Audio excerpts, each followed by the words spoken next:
आहे महाराष्ट्राची लेखणी न्यूज। सिल्लोडे शास्त्री कॉलनीचे रहिवासी राजू भागवत रोजेकर यांनी मौजे भवन बोरगाव कासारी रोडवरील अवैध वीटभट्टी विरोधात आमरण उपोषण सुरू केले होते। पर्यावरण व महसूल विभागाचे नुकसान होत असल्याने त्यांनी तातडीने कारवाईची मागणी केली होती।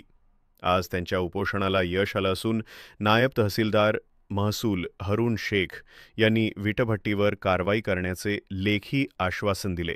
त्यानंतर रोजेकर यांनी उपोषण मागे घेतले। रोजेकर यांनी म्हटले की बेकायदेशीर वीटभट्ट्या शेतकऱ्यांच्या जमिनी आणि पर्यावरणासाठी घातक ठरत आहेत। शासनाने यावर कठोर पावले उचलली पाहिजेत।